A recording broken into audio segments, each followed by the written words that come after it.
I'm going to be cooking a brisket. I'm going to bring you guys along to show you how I do it. Got a Weber Smoky Mountain 22.5 inch. I'm going to show you how I set it up to do a long, low, and slow. Alright, the way I do this, I fill that charcoal pan all the way up. It's about as full as I can get it. Because the one thing you don't want is to have to add coal in the middle of the cook. This will be my third cook on this smoker, and that's what I've noticed. You're better off to fill it all the way up. That's a full 15-pound bag of Kingsford plus about a half a bag of the cherry wood. So that's pushing well over 20 pounds of charcoal, and I use probably a little more smoke wood than most people would, but I noticed on my other cooks I didn't feel like I used enough smoke wood. So I've got some chips mixed in with the charcoal, and then I've got kind of the bottom of the bag of the chunk pecan. So I've got pecan chips and pecan chunks, and this is how much coals I use to start it. Just enough to cover the bottom of a Weber chimney. And besides the full load of charcoal, you definitely want to fill up your water pan all the way to the top on the inside, because you don't want to have to be refilling the water in the middle of a cook either. So just whenever you use one of these Smoky Mountains, they're really good smokers, but you want to make sure you fill up the charcoal, fill up the water pan, and then you'll be able to get the maximum use of your cooker. What I'm going to do is, it's mid-afternoon. I'm wanting to eat this brisket tomorrow night, so I'm going to get up about 2 o'clock in the morning, light the coals, let the cooker come up to temperature while I trim the brisket. I'm just going to do a salt and pepper, a little garlic, maybe a little cayenne pepper seasoning, and that's it. And once it gets up between 225 and 250, I'm going to try to keep it at that temperature until it's done. I'm probably going to wrap it with some butcher paper, but I probably won't be filming the 2 o'clock in the morning getting it started. Probably bring you back tomorrow morning after I get up. Try to get a few hours of sleep after I get it going. And I've got a iGrill too. I'm going to use it to keep an eye on the pit temperatures and the meat temperature. We'll check back probably in the morning after it's been on for a few hours. It's been a shade over 5 hours. We're cruising just a little bit over 250.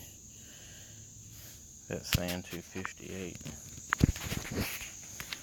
I'm going to take just a quick peek.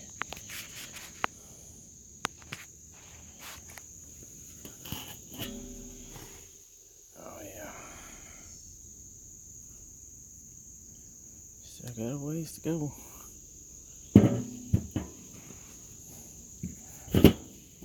Alright, we're about 7 hours in to this cook.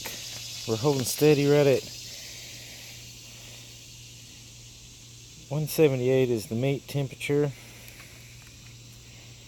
251 is the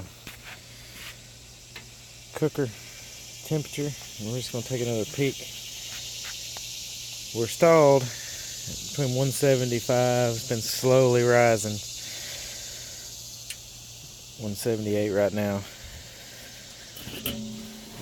Oh yeah, that's looking better. I think we're just about ready to wrap. That color's looking pretty good.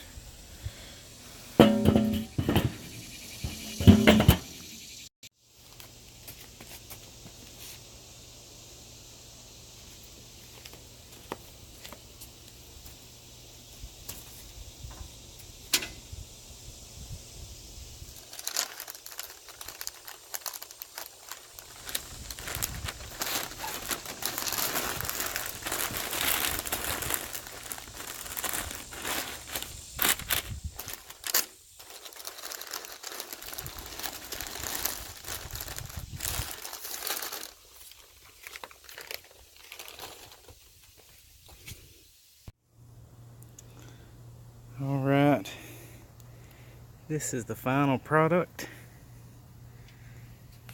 I put this brisket on about 3:30 a.m. and it's about 1:45 p.m. So a little over 10 hours. In the last hour and a half, I've just been taking it off and checking for tenderness by probing. And it's going in and out real easy now on the flat. The point's really soft up here. So that looks good. I think that's just right. I'm going to wrap this up in some foil and I'm going to put it in my cooler in my garage.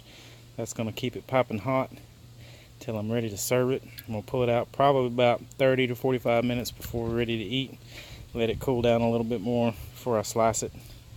Try to get one more shot after it's sliced. I meant to cook it fat side up, but I guess in the middle of the night I just kind of got confused and threw it fat side down, and that's alright. I don't think it matters either way. Oh yeah.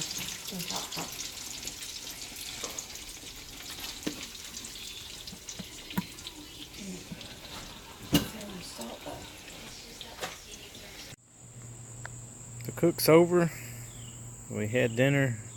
It was really good. The flat could have been a little more tender,